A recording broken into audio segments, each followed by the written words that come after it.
Okay, today's lesson is going to be over just pretty much basic proportion setup with percent and then given like a scale factor and looking at different ratios and how to find when using the proportion when you're trying to solve for a missing item.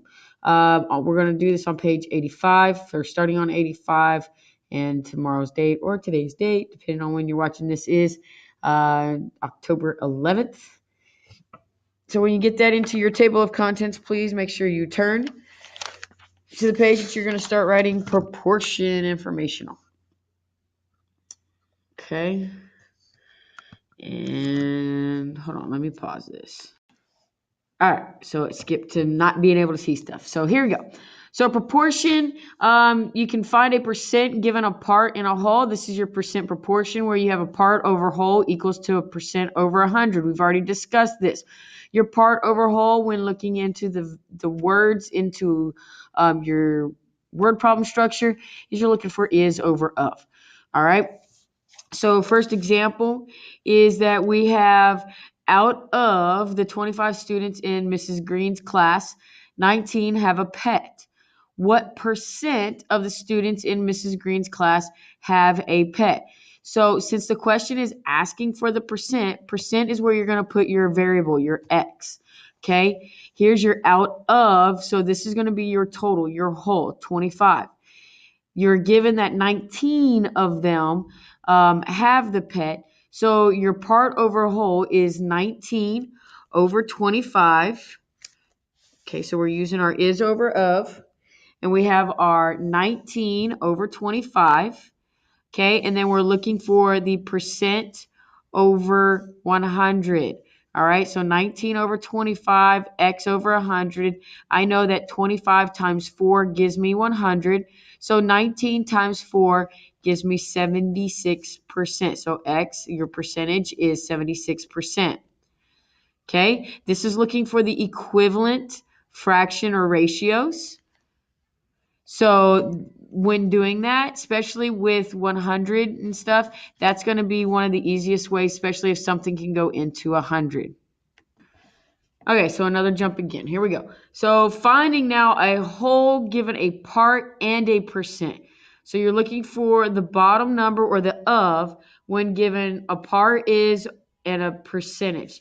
You're still going to be using the percent over 100 or percent proportion. So is over of equals percent over 100. And the example that we're going to use is 12 of the students in the school choir like to sing solos.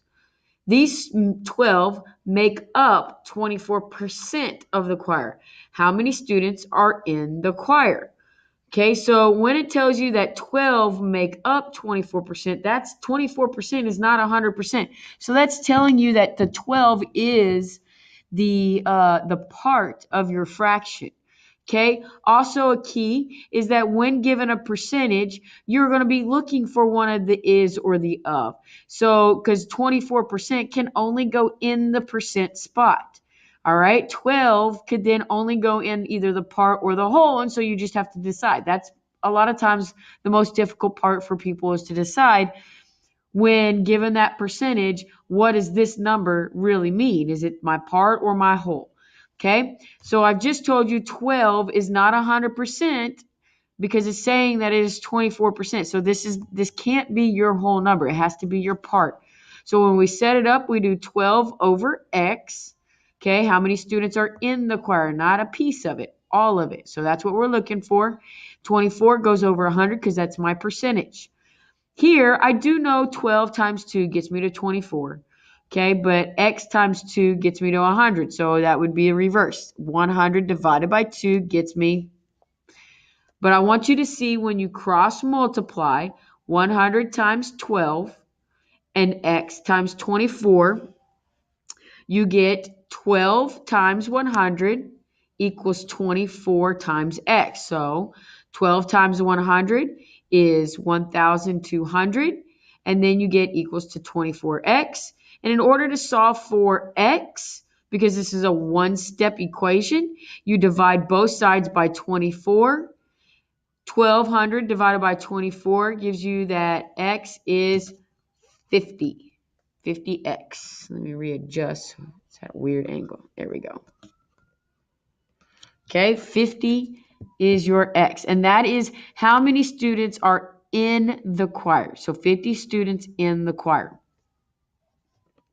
All right, so now we're going to move on to looking at proportions in a different way. So basically your proportions are two equivalent ratios or rates, meaning that 1/3 and 2/6 are equal to each other because we can reduce 2/6 by 2 to get to 1/3. So 1/3 does equal 2/6 as a proportion. All right, that's it. It's really all that we're doing here is looking for the equivalence of stuff, because when they are equivalent, that means they're equal, and that's what a proportion setup is. All right, so using proportional relationships to find distance on a map. This is where scale factor or scaling within maps come into play, and you need to know, like especially in your old time days when you had maps, even if you have GPS in a vehicle or something, a lot of times they have like a certain amount of space equals so many miles, like for an inch or even 0.25, which is a fourth of an inch, equals so many miles on that map. And that's what it is. This is a scale factor, and you can determine your distance and your time and all that based on that scale. So when setting up this type of proportion, it is key to have the question. It is key to have the question for the scale factor, or the scale factor helps set up the proportion. Let me fix that.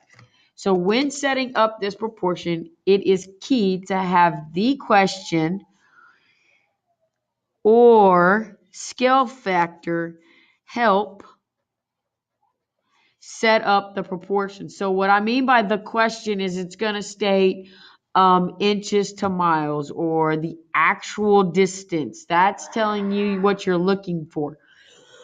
The scale factor is given on the actual map, and I'll go ahead and show that now. Here is a map. I couldn't decide what I wanted to use. Can you tell? I got a couple of scratch out marks, but that's okay. Okay, so we're going from like Austin to Round Rock. It's like 3 inches away on the map, and it's telling me my scale here is telling me that for every 1 inch equals 2 miles. Okay, now obviously this map is not drawn to scale.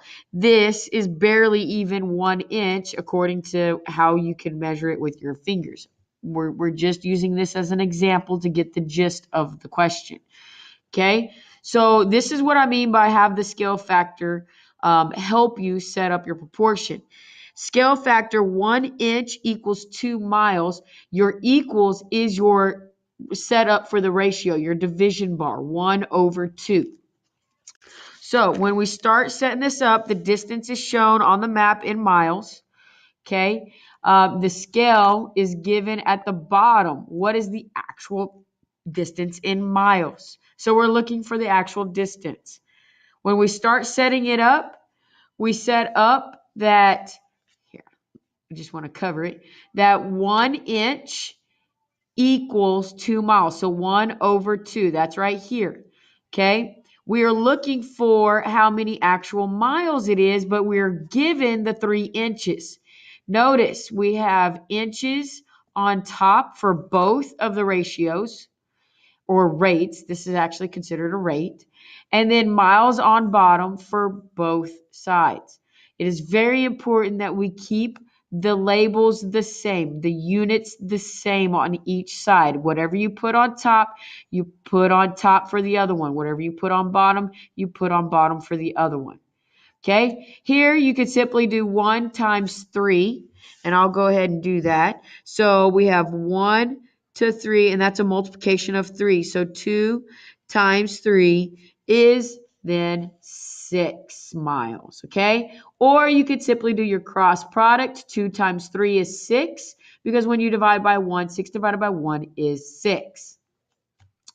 Okay, last few notes that I want to talk about, I've already said, is notice the same units for the top and the same units for the bottom. This is very important whenever you're setting up proportions, even whenever you're doing like a comparison for cups of sugar to cups of flour. You want cups of sugar on top for both sides, cups of flour on bottom for both sides, or vice versa. However you're setting it up, you've got to have the same.